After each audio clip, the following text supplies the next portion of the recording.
It is now my pleasure to turn the webcast over to Randy Shumway, Economic Advisor for the Cicero Group. Mr. Shumway, the floor is yours. Thank you. We appreciate all of you joining us this afternoon. We hope to have a good discussion on the economy. And we're going to talk about the national economy.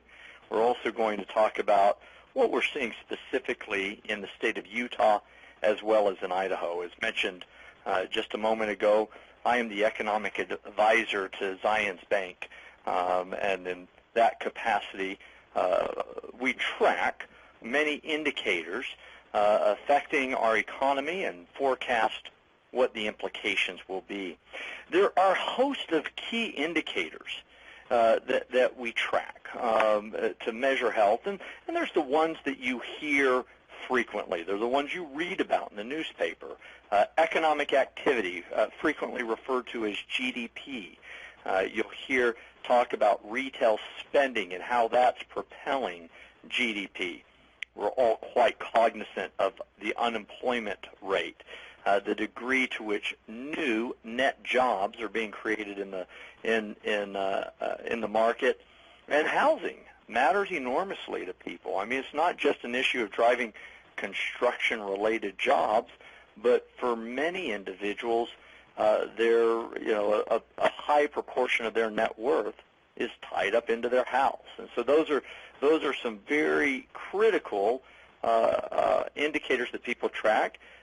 Consumer confidence and inflation are published monthly by economists and journals all over the country, frankly, all over the world. The reason consumer confidence is so important is that as a person feels, so they spend. And about two-thirds, if not more, of economic activity is indirectly driven by consumer spending. If somebody feels confident that they're going to have a job in the coming year, they're more likely to spend money, and that creates jobs, and it stimulates the economy. And then inflation.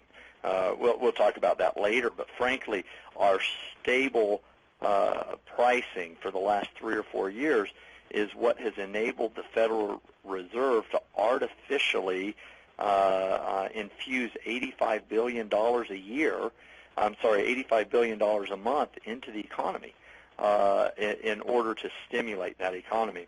Now, with that said, as you look at the second slide, understanding the economy is never that simple. Somebody may point to, the lowering value of the dollar as a foreshadowing of negative news, while another person says, and yet look at how that's helping propel our exports and so forth. And so it's not uncommon for a lot of the economic indicators to contradict one another. What we'll do over the next 40 minutes, and then I'll open it up for questions, is I'm going to simplify things. Now, if you're a pure economist on the line, you may say, well, Randy, what you're saying is accurate 98.2% of the time, but not in this scenario or that situation. I'm not going to focus today on the exceptions. I'm really going to focus generally on what we're seeing and why it matters. Monitoring the national and global economy, this is critical to gauging both Utah and Idaho's economic health. And the reason being is because a large percentage, almost 20% in Utah, a lower percentage in Idaho, is directly tied to exports from our states. Utah, maybe a little more so than Idaho, has done a very effective job at creating global partnerships to which it exports. This trend line on the left side that you're seeing is you start seeing how Idaho and Utah's unemployment rates, as well as our GDP, is very closely tied to the countries. Now, our economies in our respective states are doing better than the rest of the country.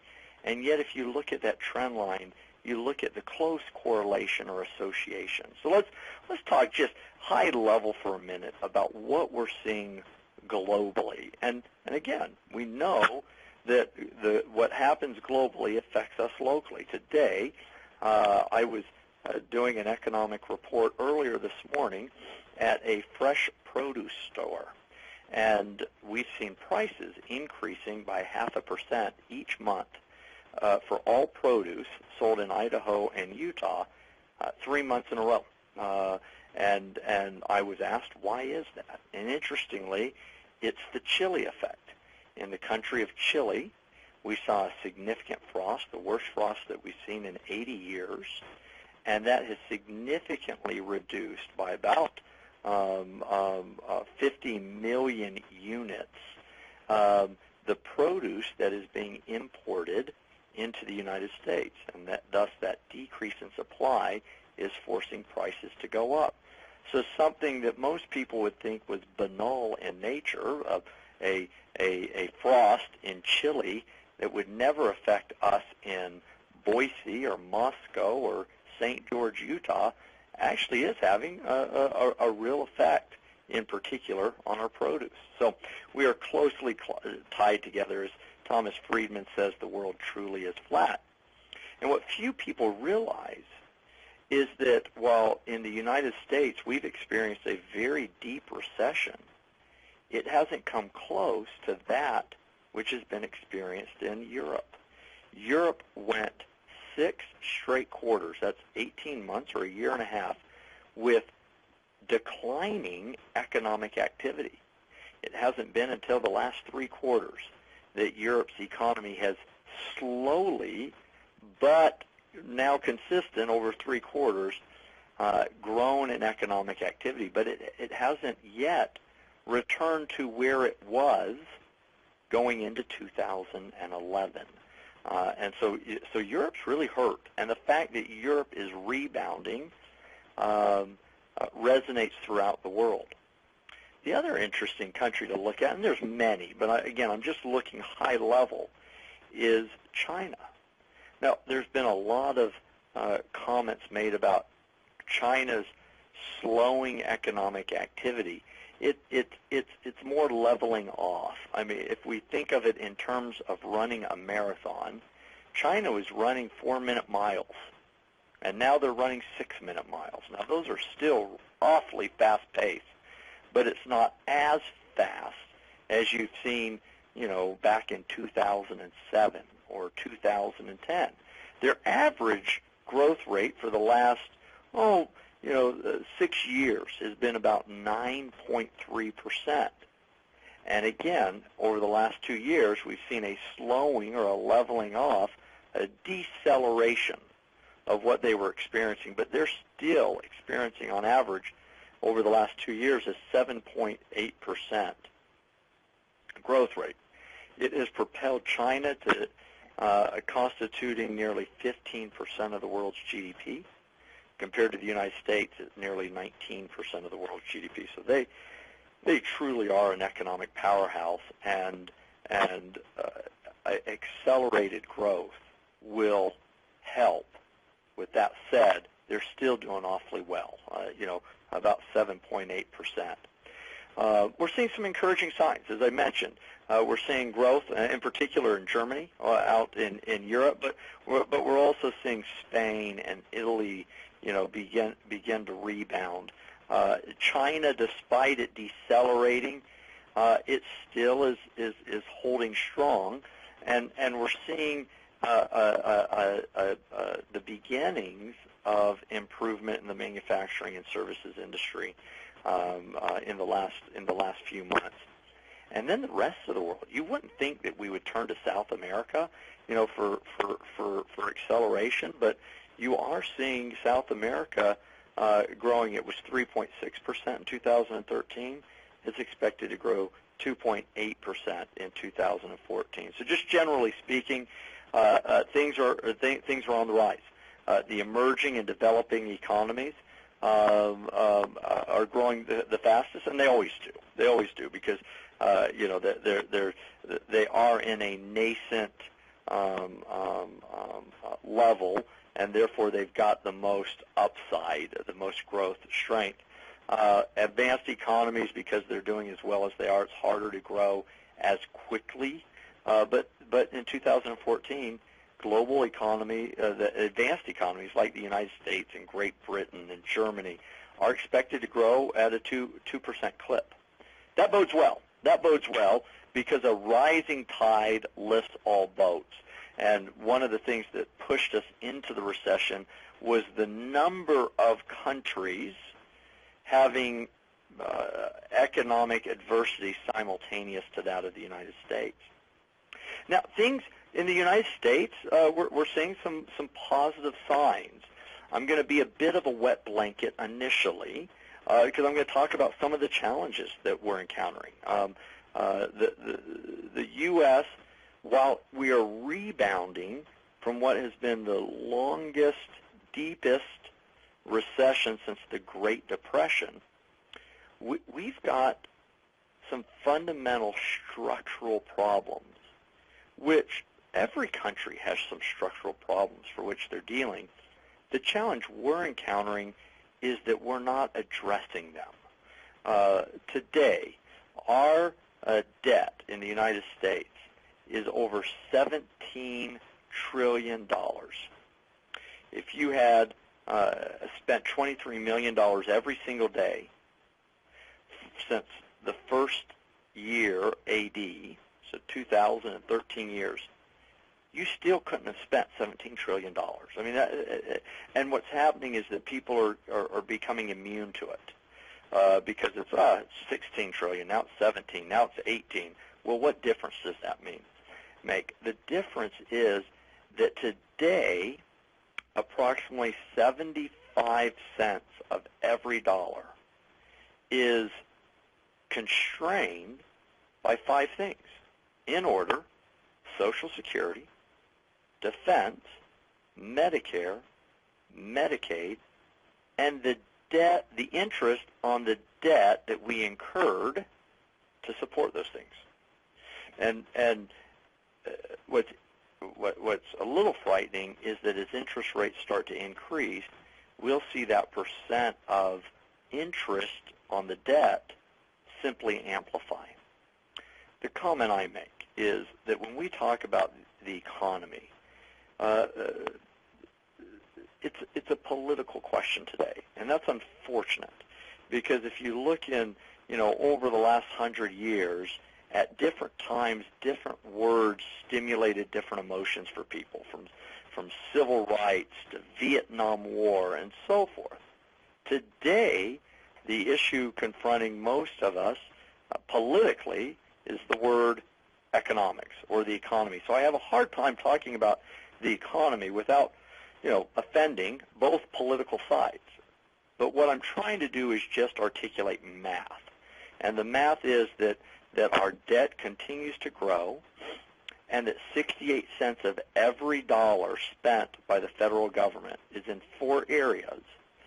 And for us to if we are going to address the debt, we have to talk about all 4 or some of those 4 in order to have an honest discussion about it.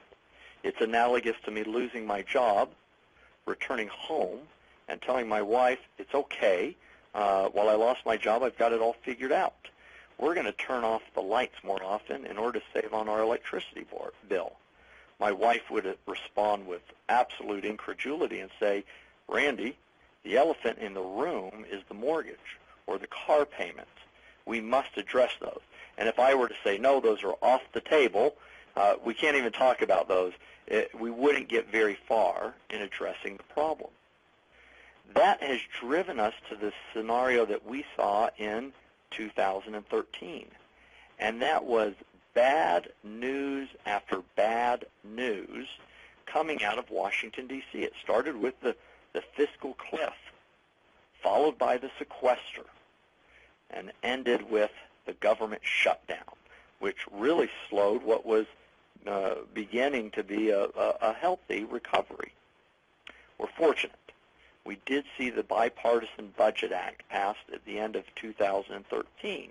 And regardless of how you feel about it, What it does is creates some stability or predictability.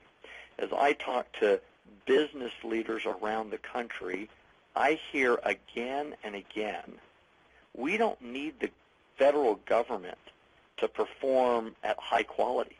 They don't have to get an A. They don't have to get a B. We'd settle for a C or a D, so long as it was predictable so that we could plan accordingly. Now we've got two other challenges that are facing us. And again, my objective is simply to articulate math, not to pontificate on any particular political agenda. In fact, my experience is that I tend to offend both the far left and the far right. But again, this is just talking about what are the economic woes that are facing us. One of the challenges we're encountering right now is heavy healthcare spending. If you look at 1965 to today, average hourly earnings have grown 211%. Simultaneous to that time, we've seen healthcare expenditures grow 449%.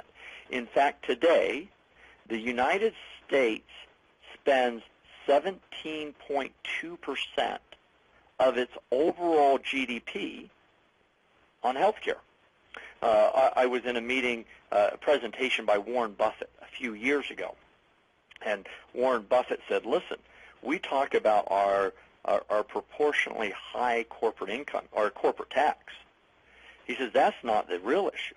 If we want to compete globally, the real challenge our country's facing is our out-of-control healthcare spending. There is not another developed country in the world that spends over 12% of its GDP on healthcare.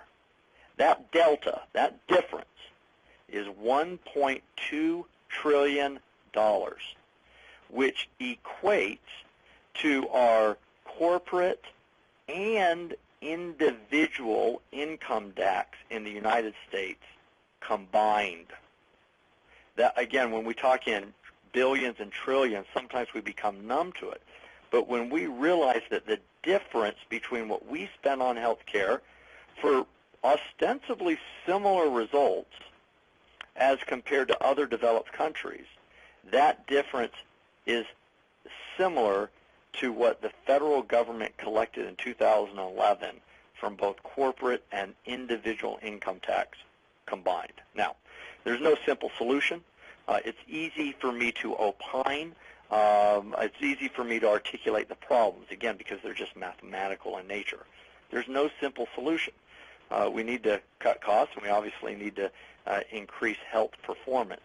But there's a number of things that are being expressed, from improved transparency to patient education, patient ownership and involvement, to access to their own data. You're also seeing the idea of reimbursement being driven by results rather than on procedures. As I joked in an article that I wrote for Zions Bank a few months ago, it's hard for me to opine on all of this as I reach for another chocolate chip cookie, though. And I say it tongue-in-cheek, but the fact is that we do have an alarmingly high obesity rate that's simply increasing, and we have an aging population, and those are creating downward pressure on the problem. We also have a situation that I would refer to as the tale of two economies. See, the vast majority of the economic recovery has benefited the top 10% of earners in this country. 98% of the capital growth over the past several years has gone to the top 10% earners. In 1980, when Ronald Reagan was coming into office, the top 1% of earners made 10% of the overall income in the United States. But today, their shares doubled to 20%. And what we're seeing is these younger generations graduating with enormously high student debt, but at least half of them getting jobs that for which they are overqualified. The 2013 graduating class had the highest amount of student debt ever. Now, let me, again, step back for a second and simply suggest when I say that, people's walls go up and they say, well, what are you going to do, redistribute wealth? Well, we've seen that, for the most part, redistribution of wealth as a policy hasn't worked. What we need to do is invest in job creation and in family-sustaining careers. So that's education, specifically around the high-demand, skill-based education such as STEM, which stands for science, technology, engineering, and math. Maybe creating a higher education system that is more aligned like where we're going with healthcare, where we're paying for outputs rather than for inputs or butts and seats, and creating an entrepreneurial environment that allows for small business, which is the engine for the vast majority of net new jobs to thrive. Now, with that, me kind of talking about the challenges from our national debt to the intransigence that we're seeing in the United States, in Washington, D.C., to our high health care costs, our proportionate high health care costs, and this tale of two economies, there is some silver lining. And that silver lining is that, we've seen 7 straight quarters or 3 straight quarters that we know we're going to see a 4th straight quarter. We just got data released yesterday of positive economic activity. In fact, the second half of 2013, retail sales were at their highest point since 2003, their highest in 10 years. Our housing market is healing. Our stock market, although having a few tenuous weeks, is in general rebounding. The labor market today, we're at 6.7% nationally. We peaked over 10%. Back in late 2009, early 2010, and this inflation rate, the target inflation is 2%. The fact that we are at 1.6% nationally today is what has allowed the Federal Reserve to drive some of this economic stimulus. So we've got a long way to go, but we are making progress. And most economists, as they look at what's occurring globally, they're seeing some reconciliation occurring in Washington, D.C.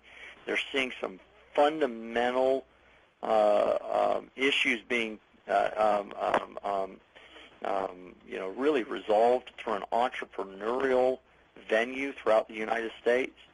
Most economists are bullish on the United States, suggesting that albeit our growth will not be what we'd like it to be, or like what we saw in the 90s, we are recovering.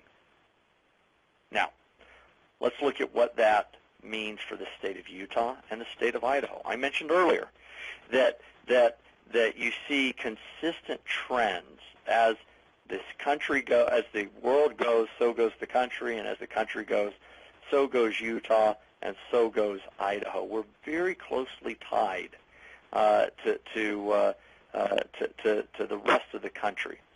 Utah and Idaho are doing comparatively okay. In fact, Utah has been the 5th fastest growing economy in the country, and Utah in particular is the 4th most diversified economy. Now, diversity matters because if you look at North Dakota, for example, which is heavily reliant on oil and minerals, as the market for those changes downward, North Dakota is disproportionately hurt.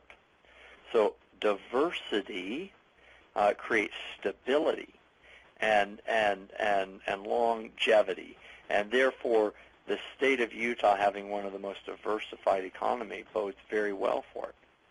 Utah is at 4.6% unemployment. This sheet right here says U.S. at 7%, and that was accurate at the end of Q4.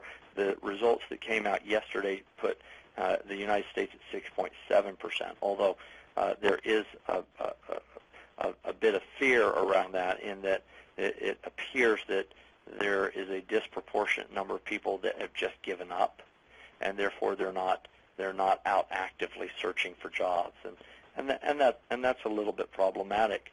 Again, in Utah, the low unemployment rate has been positive because so many people have re-entered the workforce. Idaho's a little bit different in that they've actually seen a net export of the younger generation, people moving from Idaho, and that's been one of the things that's kept the unemployment rate artificially low, is people leaving the state. Let's talk about Utah a little bit more, and then I'll turn my attention to Idaho. Since December of 2012, Utah home prices have risen 7%. Idaho prices have recently fallen, but you need to note that Idaho's housing market was at a rapid clip, more rapid than the vast majority of states around the country throughout the most part of 2013. It's just been in the last few months that the indicators have gone downward. We don't track inflation in the state of Idaho. We do in the state of Utah. U.S. inflation just released today is 1.6%. Utah decreased 0.1% last month, and their average prices accelerating to 1.8% year over year. Again, this is below that 2% target, and frankly, we could do well. We would do well at 2.5%, quite candidly, in overall inflation. And the reason being is because what inflation suggests is that retailers are feeling some confidence around demand, sufficient that they're able to increase their prices. Typically, you would hope that would translate to increased wages and an overall positive sign surrounding economic activity. We really would like average prices to increase above that 2% rate. Utah doing a little bit more healthy than the United States, and we just don't have data on a state basis for the state of Idaho. It's similar for what's referred to as the confidence intervals. We know what Utah's confidence is because Zions Bank tracks consumer confidence throughout the state of Utah as it does inflation as a public service. There is no entity yet in the state of Idaho that's tracking that, but we would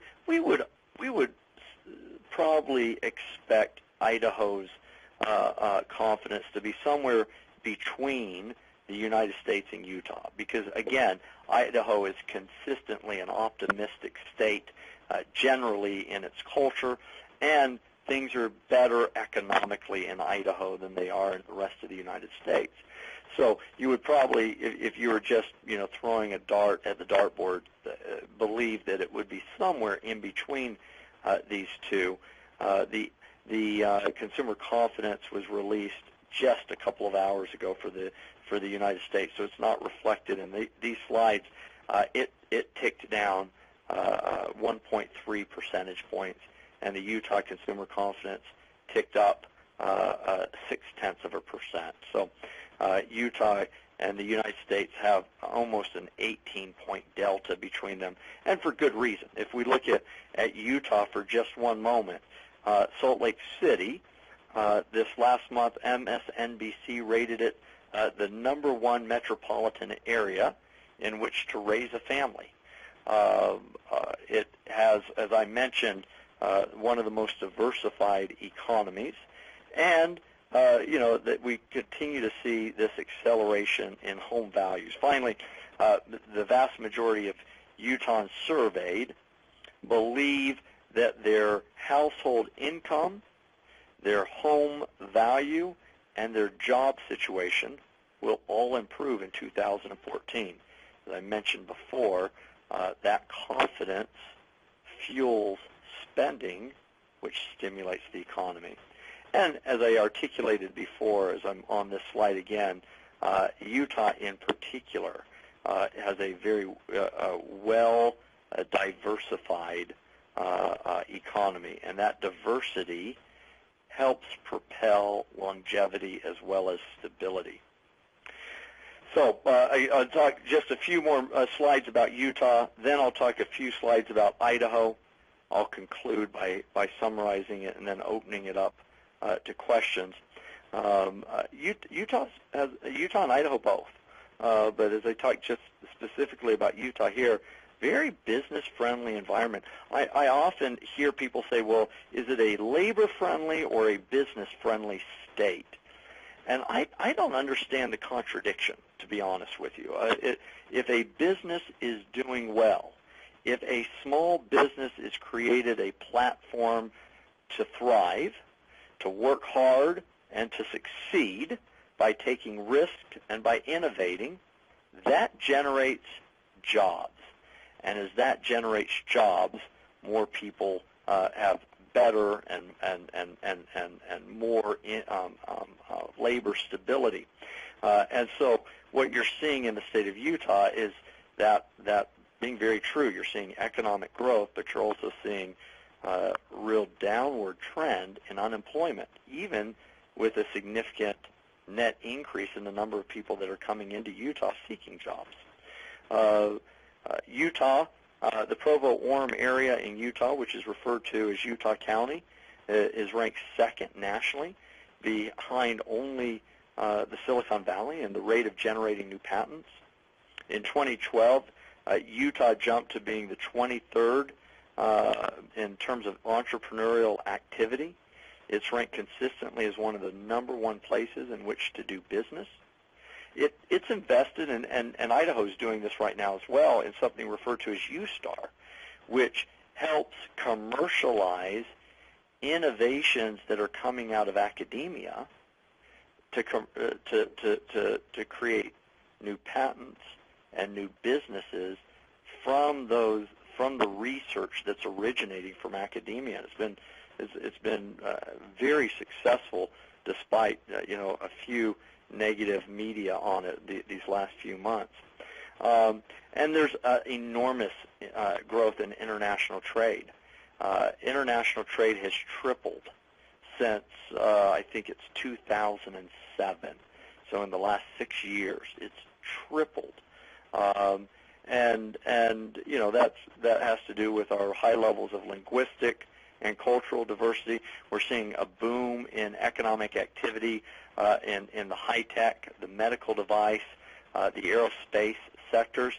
But it's also a state of mind. What's referred to as GOED, under Spencer Eccles' leadership here in the state of Utah, has actively gone out and sought partnerships with other countries in order to stimulate economic activity, and that's really bode well for the state of Utah. Natural resources are lifting the Beehive state's economy, as is construction. As I mentioned, all of this growth in the housing market as well as in the commercial space. Right as we were going into the recession, Utah was investing heavily in what's referred to as the I-15 corridor, so infrastructure investments that really helped propel the construction market at a time in which a lot of jobs were being lost in the residential construction market. And a large organization here in Salt Lake City invested heavily in what's referred to as City Creek. I think it was a $1.3 trillion, no, not trillion, billion dollar investment by the LDS Church in downtown Salt Lake City. And they occurred at a propitious time, because right as construction jobs were being lost during the decline in the residential housing market, construction jobs were being created to build all of these highways, as well as to invest in City Creek. And then, as I mentioned, our natural resources are at the economic growth stimulated by them is at a 24-year high. We have large reserves of coal, natural gas, and shale oil. One point that you might find interesting is that UDOT estimates that the Uinta Basin potentially has 111 billion barrels of oil from oil shale. as compared to, is that billion or trillion? I get too many zeros, but it's about a third of all Saudi Arabia's oil reserves. So if they could inexpensively and environmentally safely,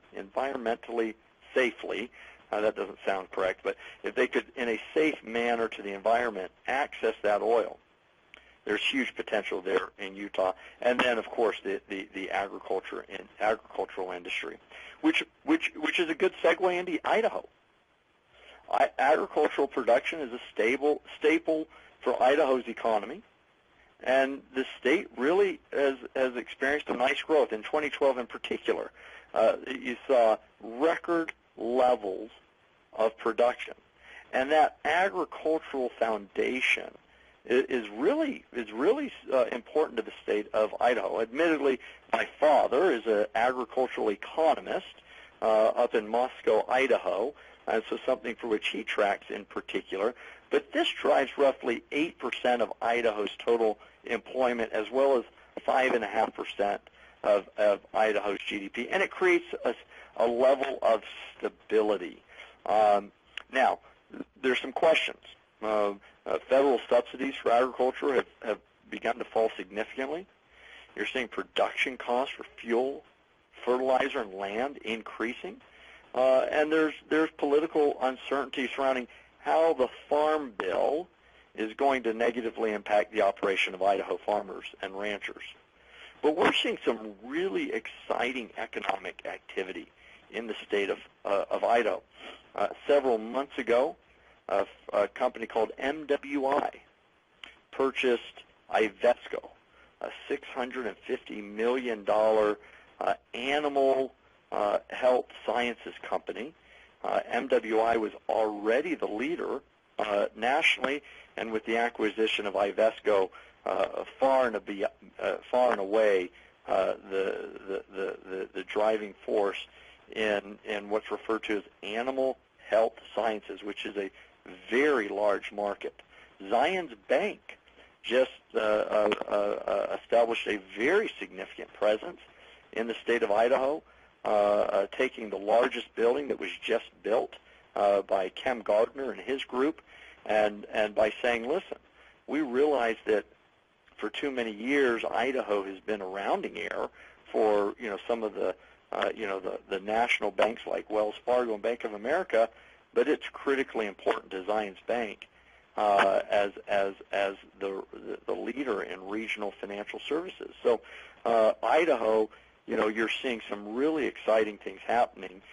You're seeing jobs being created simply because of renewable energy resources that make Idaho the lowest average electricity rate for all sectors in the entire United States at 6.44 cents per kilowatt per hour, and a significant depth of renewable resources.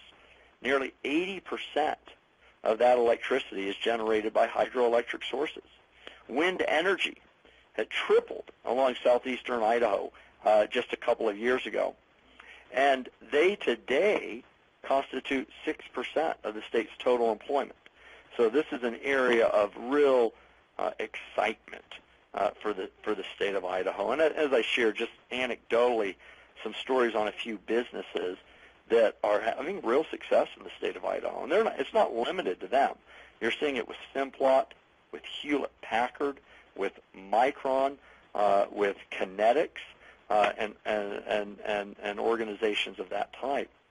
Looking to the future, Utah and Idaho's economies are expected to continue growing at a rate higher than that of the United States. But that doesn't mean we ignore the United States because, as I mentioned, a rising tide lifts all boats. And as the United States goes, which, as I articulated at the beginning, is correlated to how the globe is growing, how the rest of the world is growing, so grows the state of Idaho and the state of Utah. Now, we're doing some entrepreneurial, innovative, free market small business-oriented things in these two states, Idaho and Utah, to stimulate more jobs, better jobs, and positive economic activity.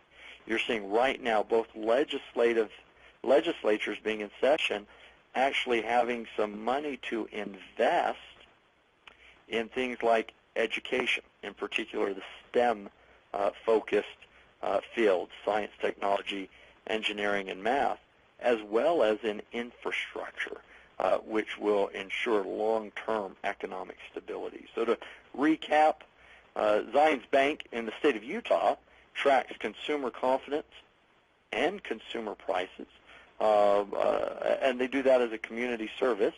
And so we have a pretty good finger on the pulse here in the state of Utah, and we're able to generalize some things that are occurring in Idaho.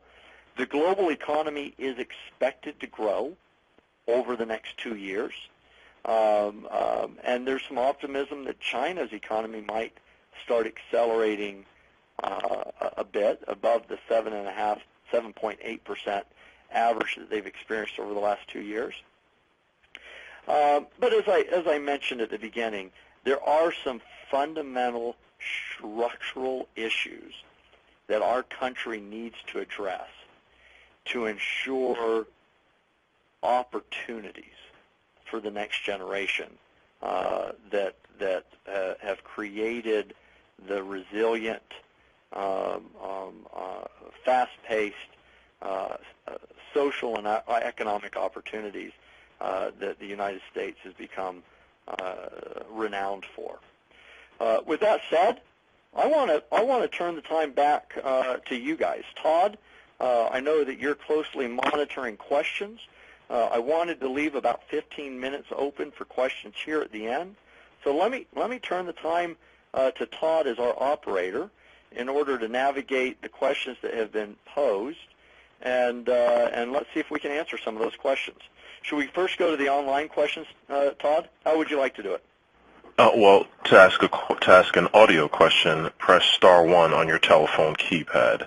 To submit a web question, click the Q&A button on the lower left-hand corner of your screen, type your question in the open area, and click Send to submit. So I'm going to go. I see 3 questions here that have been submitted online. Let me go through each one of those. Nationally, is it possible for a country to borrow its way to prosperity? Asked another way, when do we need a major course correction with regards to Medicare, Medicaid, and Social Security before we are too far gone? When the world will cease lending to us and when we begin to print money to monetize the debt? Great question. Great question. The answer is we don't know. A lot of the economists, there's some economists that suggest that we have a long way to go. Our total debt is a little bit more than 100% of our overall GDP, and there's some belief that a thriving economy can sustain even greater debt. I think that's a dangerous state to be in, and I believe that there are some slight modifications. Again, I'm reticent to delve into some of these issues too far because they sound political in nature, and yet they're mathematical. There are solutions mathematically. There are only a few levers that one can affect surrounding Social Security, surrounding Medicare, surrounding Medicaid, and so when I say the solutions are complex, they're complicated politically, but there are the levers such as the age at which the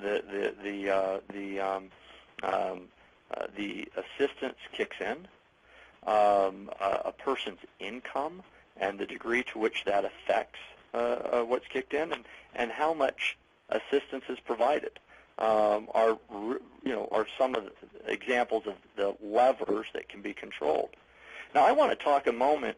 This question approached Medicare, Medicaid, and Social Security. As I said at the beginning, 68 cents of every dollar are driven by, in order, Social Security, defense, Medicare, Medicaid. Defense. Let me be an equal offender of both sides of the political aisle. Today, we spend 47 cents of every dollar spent in the world on defense.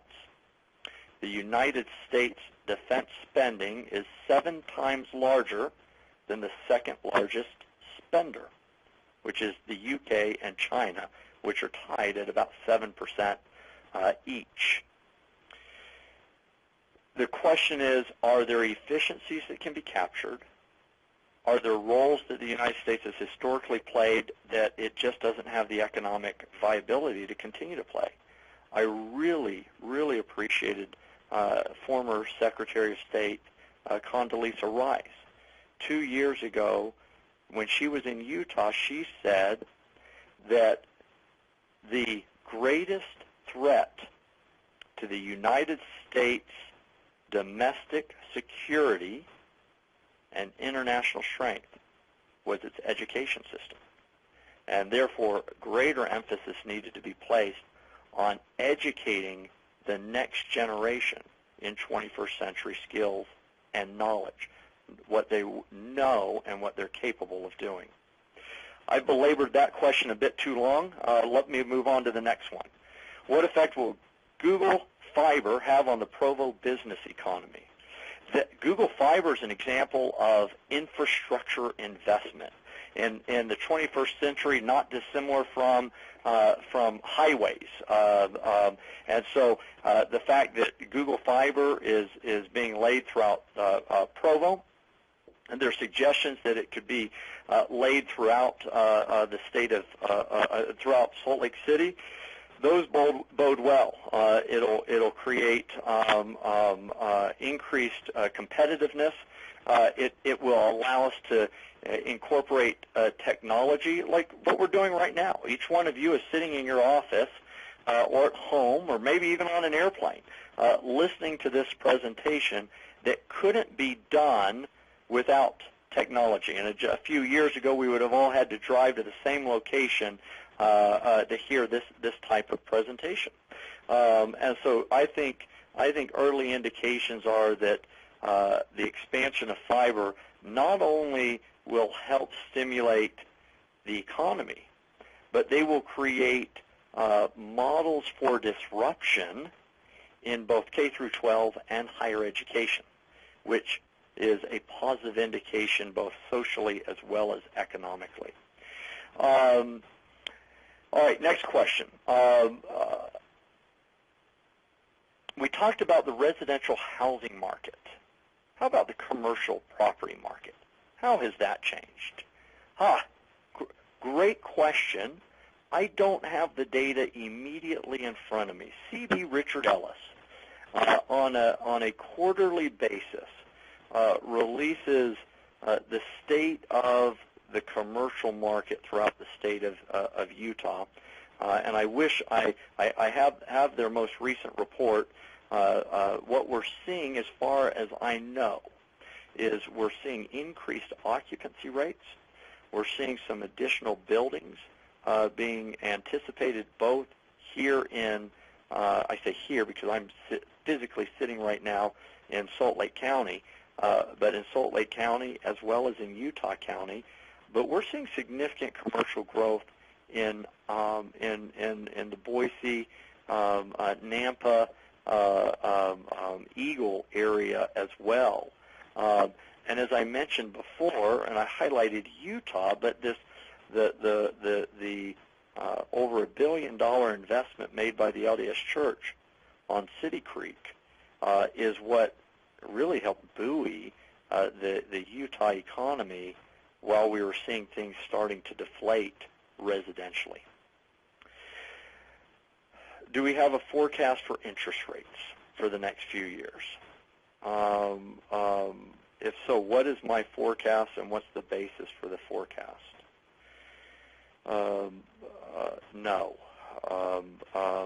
I think there's indications that we will see inflation staying stable, interest rates staying relatively low. A couple of, about 6 months ago, I panicked thinking interest rates were about to start going up quickly as we were seeing a 1% increase in mortgage rates, a 1 percentage point increase in mortgage rates. So I sold my personal holdings in the bond market, and I'm now regretting it because you saw that those bond portfolios recovering. So I have not been a good forecaster personally when it comes to that. I think, my good friend Natalie Gochner, just a marvelous economist here in the state of Utah. She's the associate dean up at the University of Utah Business School. She spoke a couple of weeks ago about inflation, and whether we should expect most of the economists to be wrong and actually see rapid acceleration in inflation, at which time we would see interest rates growing, or were we destined for potential deflation? And I tend to agree with what Natalie said, was that we are not on pace right now to see some of the rapid economic recovery or growth that we saw in the 1990s. But we are likely to see slow acceleration, moderate improvements, which should keep interest rates generally pretty stable. Now, we could be wrong. Like I said, one of the fun things about economists is they all like to delve into different pieces of data and disagree with one another. But I think the general opinion of most economists is that you're going to continue to see relatively slow growth economically, and the interest rates and inflation are going to stay relatively consistent. You're not going to see any rapid spikes or declines in any of those indicators. But at Zions Bank, Zions Bank tracks much of this as a community service. They're invested heavily in the success of individuals and of small businesses throughout Idaho and Utah. And they believe that information is power. And so they track much of this data regionally in order to provide this information. So if there's any organization that's going to start seeing early indicators before anybody else, is Zions Bank, because they're keeping their fingers so closely on the pulse of this economic information regionally throughout Idaho and Utah. So with that, let me conclude. We really appreciate everyone taking an hour out of their day to join us to listen to this presentation. I'm going to turn the time back over to Todd as he will articulate how to access these files electronically. But let me conclude by simply saying thank you for your time as well as for your participation. Have a great afternoon. Thank you for joining us today. We hope you found this webcast presentation informative. An archive of this presentation will be available 72 hours after this broadcast. This concludes our webcast. You may now disconnect. Have a good day.